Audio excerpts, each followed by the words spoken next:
गूंगी बहू अंधी सास। एक परिवार में 5 लोग थे। ओम प्रकाश, उनकी पत्नी सुमित्रा, बहू भावना, बेटा राहुल और एक थी उनकी बेटी प्रियंका। वैसे तो ओम प्रकाश और सुमित्रा के घर में सब कुछ ठीक ठाक था, लेकिन सुमित्रा की एक आदत थी। घर में कुछ भी गलत या सही हो तो वो किसी से कुछ नहीं कहती। और भावना स्वभाव की इतनी सीधी सादी थी कि अगर कोई उसके साथ गलत भी करता तो भी वो उसे कुछ नहीं कह पाती। इसी के चलते प्रियंका और राहुल घर में मनमानी चलाते रहते, क्योंकि घर को संभालने वाली औरतें इस तरह से रहती थी जैसे वो गूंगी और अंधी हो। माँ, मैं अपनी सहेलियों के साथ पिकनिक पर जा रही हूँ। ठीक है बेटा, चली जाओ। और मुझे आने में रात हो जाएगी, देर से ही आऊंगी मैं। अच्छा, कोई बात नहीं बेटा। अरे भावना, तुमको एक बार में समझ में नहीं आता क्या? नाश्ते में फिर से पराठे बना के रख दिए। कितनी बार तुमसे कहा है कि मेरे लिए ढंग का नाश्ता बनाया करो। ठीक है जी, आगे से ध्यान रखूंगी। अरे ये बहू से किस तरह से बात कर रहे हो तुम राहुल? अरे तो और क्या करूं पापा, इसको कही बात एक बार में समझ में ही नहीं आती। सुमित्रा, तुम अपने बेटे को समझाती क्यों नहीं? बहू से बात करने का ये क्या तरीका है? अरे जिसकी जैसी मर्जी आए करो, मुझे क्या। भावना बेटा, तुम भी तो कभी कुछ कहा करो। इस तरह क्यों सबकी बातें सुनती रहती हो? कोई बात नहीं पापा जी, सब ठीक है। रात को काफी देर तक प्रियंका घर नहीं आती और जब वापस लौट कर आती है तो एक लड़की के साथ बाइक पर बैठकर। सुमित्रा और भावना दोनों ही प्रियंका को लड़की के साथ देख लेते हैं। आज तो जोर से डांट पड़ने वाली है, लेकिन मैं डर क्यों रही हूँ? माँ तो सब कुछ देखकर भी अंधी बनी रहती है। और रही बात भाभी की, वो किसी को कुछ नहीं बताने वाली। कहने को भगवान ने आवाज दी है, लेकिन गूंगी है गूंगी। अरे प्रियंका बेटा, इतनी रात को कॉलेज से लौट कर आ रही हो? कहाँ गई थी तुम?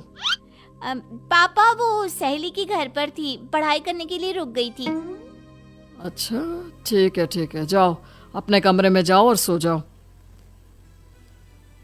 सुमित्रा ने अपनी बेटी को एक लड़की के साथ इतनी रात को आते देखकर भी उससे कुछ नहीं कहा और भावना ने भी इस बारे में किसी से कोई बात नहीं की। कुछ दिनों के बाद मामा जी का फोन आया था। उन्होंने प्रियंका के लिए कोई रिश्ता ढूंढा है। लड़के वाले उसे देखने आ रहे हैं। अरे मुझे नहीं करनी शादी वादी, किसी लड़की को बुलाने की कोई जरूरत नहीं है। ये तुम क्या कर रही हो प्रियंका बेटा? तुम्हारी शादी की उम्र हो चली है और तुम्हारे मामा जी ने बहुत अच्छा रिश्ता बताया है। पापा, अब जिद क्यों कर रहे हैं? और आप क्यों मेरी मर्जी के खिलाफ शादी कराना चाहते हैं? अरे माँ, इसको समझाइए ना। आपकी बेटी, आप तो बस चुपचाप सब कुछ होते हुए भी देखती रहती हैं। अरे तो क्या कहूँ, और मेरे कहने से क्या हो जाएगा? वैसे भी गलत क्या हो रहा है, सब कुछ सही तो है। भावना बहू, देखो तो प्रियंका हमारी बात नहीं समझेगी, लेकिन वो तुम्हारी हम उम्र है। क्या पता तुम्हारे कहने से उसे कुछ समझ में आ जाए। नहीं पापा जी, मेरे कहने से कुछ नहीं होगा। मैं प्रियंका को कैसे समझा सकती हूँ? वो ननद है मेरी, कहीं मेरी किसी बात का बुरा मान गई तो? सुमित्रा और भावना में से कोई भी प्रियंका को कुछ नहीं समझाता।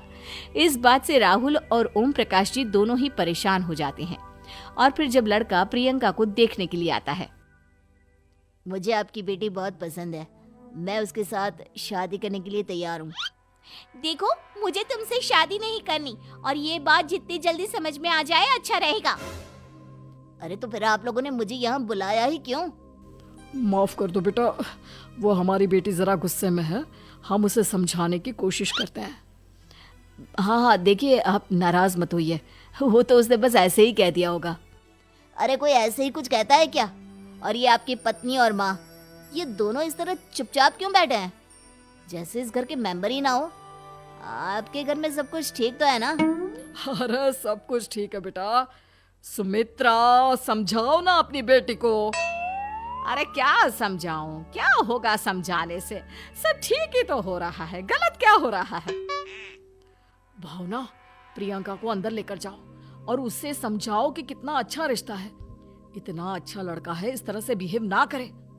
नहीं जी, मैं किसी से कुछ नहीं कह सकती जी। अरे अजीब परिवार है, मुझे तो यहाँ से निकलना पड़ेगा। इस तरह से तो आप